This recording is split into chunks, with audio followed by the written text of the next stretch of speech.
नाम है आपका? सर मेरा नाम ममता नौटियाल है और मैं साइंस वर्ग से हूँ।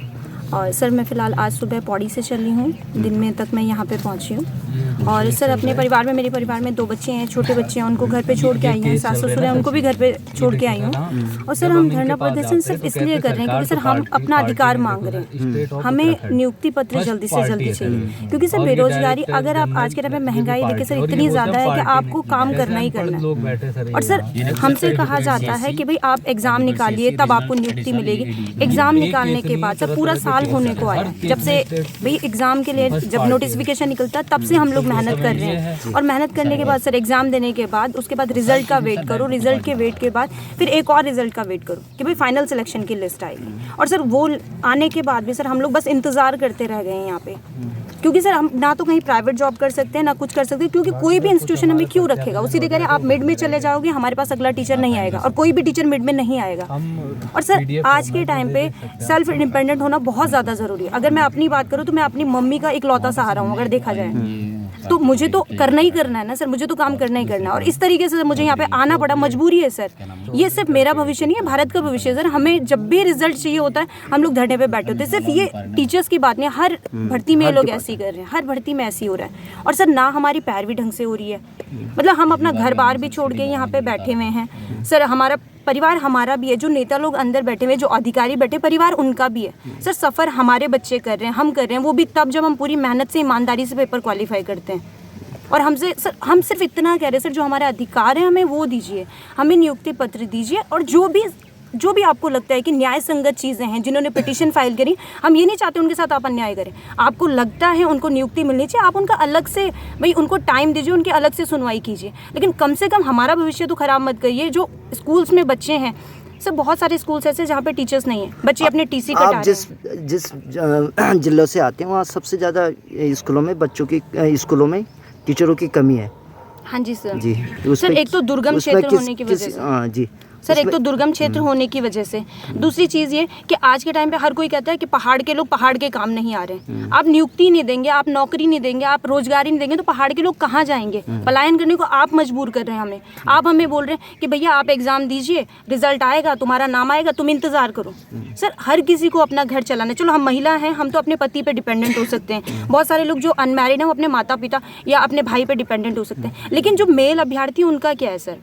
उनके ऊपर तो फिजिकल प्रेशर भी है, मेंटल प्रेशर भी है, इमोशनल प्रेशर भी, और समाज का अलग से प्रेशर भी है कि भैया ये तो नकारा है, नालायक है, भाई नाम आ गया है, सिलेक्शन नहीं हुआ। तो सर हम लोग यहाँ मतलब मानसिक रूप से भी परेशान हो रहे हैं। और जो अगर क्षेत्र की बात की जाए सर, हम कहते हैं वो क्षेत्र बहुत दुर्गम है। दुर्गम क्यों है सर वो? क्योंकि वहाँ कोई रह ही नहीं रहा ना। और आप ऐसी स्थिति क्रिएट करें कि ना आप हमें वहाँ भेज रहे हैं। भाई हम तो चाहते हैं परिवर्तन करना, हम तो चाहते हैं बदलाव करना। हम पहाड़ से आते हैं, हमने वहीं की मिट्टी पानी में हम पले बड़े, हम तो चाहते हैं वहाँ की सेवा करना। हम ये नहीं चाहते कि हम भाई यहाँ से बाहर चले जाएं, कहीं चले जाएं, लेकिन सर मजबूर किया जा रहा है हमें। भाई अगर आप ऐसे हमारे साथ करेंगे, हमारी नियुक्ति नहीं देंगे, हमें रोजगार नहीं देंगे, हमें तो जाना ही पड़ेगा ना सर। और कहीं ना कहीं आदमी जाता है, मजबूरी में ही जाता है, खुशी खुशी कोई नहीं जाता अपनी जन्मभूमि छोड़ के। मैम अगर सरकार अभी भी अगर आपकी सुनवाई नहीं करेगी ढंग से तो आपका अगला कदम क्या रहेगा? सर अगला कदम तो सरकार के ऊपर ही डिपेंड करता है, क्योंकि सर सरकार किस तरीके से हमारा पक्ष रख रही है। सर अभी तक तो ये अनिश्चितकालीन है, जैसा आपको पता ही है कि अभी कोई समय सीमा नहीं है इसकी, और हम तो उम्मीद कर रहे हैं। अभी भी सर हमें उम्मीद है, इतना सब कुछ इन्होंने कर दिया उसके बाद भी हम उम्मीद कर रहे हैं कि भाई न्याय व्यवस्था पे हमारी आशा है कि भाई वो हमारे साथ न्याय करेंगी। हम अधिकारियों पे भी हमारा अभी तक भरोसा है कि वो हमारा साथ देंगे, वो सही मतलब न्याय संगत हमारे साथ रहेंगे। लेकिन अगर नहीं रहता है सर तो हम यहाँ पर आमरण अनशन करने को भी तैयार हैं। Thank you. क्या नाम है आपका? सर मैं त्यूरी से हूँ, मेरा नाम स्वाति चौहान है, मैं कला वर्ग की अभ्यर्थी हूँ। और ये हमारा एलटी के मामले को लेकर हम धरना प्रदर्शन कर रहे हैं। हमारी नियुक्ति को लेकर लगातार देरी की जा रही है।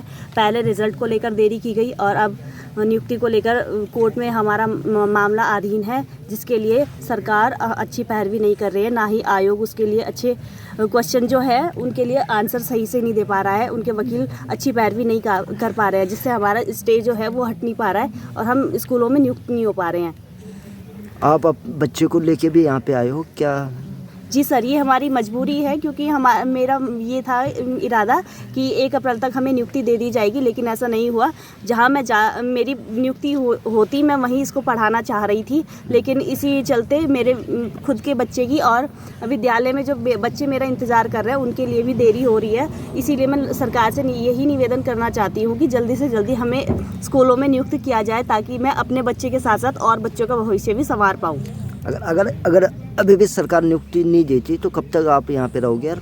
सर, ये हमारा अनिश्चितकालीन धरना प्रदर्शन है। अगर ये 25 तारीख को हमारी पैरवी अच्छे से नहीं हो पाती है तो हम भूख हड़ताल भी करेंगे, और अगर भूख हड़ताल से भी काम नहीं बना तो हम आत्मदाह करने की भी पूर्ण कोशिश करेंगे, अगर हमारी सरकार बात नहीं सुनती है तो। ठीक है। आए हो? जसपुर से भैया। क्यों आए हो यहाँ पे? लड़की के लिए कि हमारी लड़की है, वो इतने दिनों पहले भी 2 साल पहले भी उनका वो हो गया था, कैंसिल कर दिया था, इसलिए हम परेशान हैं बहुत। अब बेटी है उसके साथ साथ, मैं कह रही मम्मी आप धक्का खाओगी, मैं चली जाऊँगी। नहीं बेटी मैं चलूँगी, जैसे भी जाऊँगी चलूँगी मैं। इसीलिए हम उनके साथ एक आई, तो उस दिन भी 3 बजे उठे थे, हम आए। बेटी कह रही मम्मी मैं पहुँच जाऊँगी, कैसे भी पहुँचूँगी। मैंने नहीं बेटा मैं चलूँगी साथ में, कैसे भी चलूँगी ज़रूर। मैं अकेली को कैसे भेजूँगी, है ना।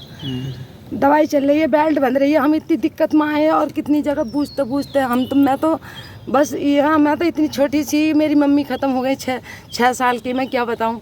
पर बेटी ने मेरी इतना हौसला दिखा दिया कि पढ़ रही है, इतनी हिम्मत कर रही है, और सभी बच्चे साथ दे रहा है मेरी बेटी का, जितने भी हैं साथ वाले, लड़कियाँ हैं लड़के हैं, सब साथ दे रहा है।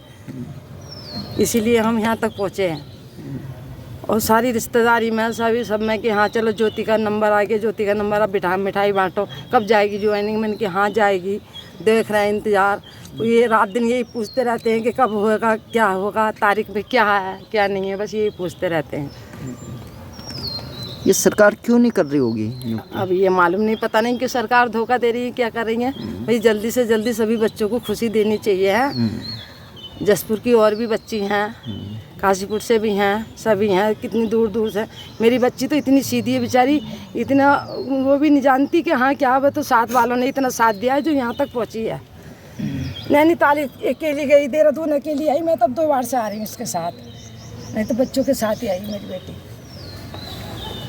उसे इतनी हिम्मत दी, लेकिन करना चाहिए ना, क्या करा जा। ठीक है। कौन से जिला से आए हो? सर मेरा नाम अजय जोशी है सर, मैं टिहरी से आया हूँ। और हमारा जो सर ये मामला है ये माननीय उच्चतम न्यायालय में लंबित है, और इसमें जो सर कुछ वाद इसमें दायर किए गए हैं वो निराधार हैं सर, और उनको लेकर जो है लगातार सुनवाई चल रही है। 6 इसमें हेयरिंग हो चुकी है सर, 7वीं हेयरिंग 25 तारीख को होनी है। अभी तक जो है किसी भी हेयरिंग में सरकार ने हम 1371 चयनित अभ्यर्थियों का पक्ष वहाँ पर नहीं रखा है।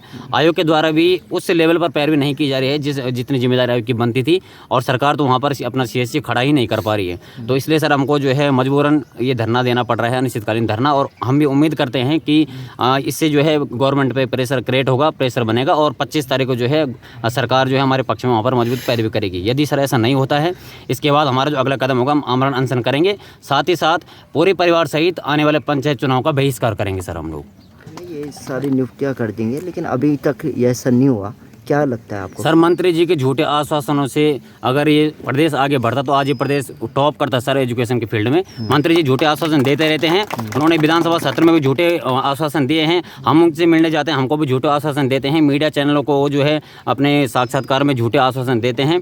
और अभी 2-4 दिन पहले ही उनका एक इंटरव्यू हम देख रहे थे, वो कह रहे थे कि मैं इनकी पैरवी हाई कोर्ट से लेकर सुप्रीम कोर्ट तक करने के लिए तैयार हैं, शिक्षा विभाग आपकी पैरवी करेगा। आलम यह है सर कि अभी तक किसी भी हेयरिंग में गवर्नमेंट की तरफ से वहाँ पर कोई पैरवी नहीं की जा रही है, और मजबूरन इतने सारे चयनित अभ्यर्थियों को दूर दराज के क्षेत्रों से सर हम लोग आ रखे हैं, और इस तपती धूप में हमको यहाँ पर धरने पे बैठना पड़ रहा है। ये आलम इस प्रदेश का सर हो चुका है। हम लोगों ने इन नेताओं पे भरोसा किया है, और शिक्षा मंत्री जी भी विशेष करके जो कि शिक्षा व्यवस्था को देख रहे हैं, लेकिन किस प्रकार से देख रहे हैं आप जानते हैं सर। कल यहाँ पर संस्कृत शिक्षा का जो है सर रिजल्ट जारी हुआ था, वो यहाँ पर आए थे मंत्री जी, लेकिन मंत्री जी ने एक बार भी जहमत नहीं की हमसे मिलने की, जबकि उन्हें पता था कि यहाँ पर LT चयनित अभ्यर्थी धरना दे रहे हैं, लेकिन वो पीठ दिखाकर चले गए अपनी गाड़ी से, यहाँ से निकल के। उन्हें कोई मतलब नहीं कि धरने पे बैठो जो मर्जी कर दो। सर नौबत ये आ गई है कि हम तो आत्मदावी करेंगे, हम तो नहीं लगता मंत्री जी पे कोई असर पड़ने वाला है। वो यही चाहते हैं कि ये लोग मजबूर हो जाए, कुछ भी कदम ये लोग उठा दें, क्योंकि सर अगर उन्हें करना होता भाई गवर्नमेंट को जरूरत थी टीचरों की, इसलिए उन्होंने विज्ञापन जारी किया है। विज्ञापन जारी किया तो आयोग दिया, आयोग ने अपना प्रोसेस पूरा कर दिया और यहाँ तक कि हमारे अंतिम चयन संस्कृति मंडल को भेज दी गई है। सर जब इस केस में स्टे नहीं आया था उससे पहले 15 दिन का लगभग समय मिला था विभाग को नियुक्ति करने का। उस बीच में ये लोग सोए रहे, 15 दिन में किसी भी प्रकार के एक्शन इन लोगों ने नहीं लिया। स्टे का वेट करे थे और स्टे सर आ चुका है। अब हम ये चाह रहे हैं कि 25 तारीख को इस पर सुनवाई होनी है और गवर्नमेंट वहाँ पर हमारा पक्ष मजबूती के साथ रखे और वहाँ से स्टे हट जाए और अपने मई की प्रथम सप्ताह में हम लोगों की नियुक्ति प्रक्रिया आगे बढ़े, नियुक्ति मिल जाए। ठीक है।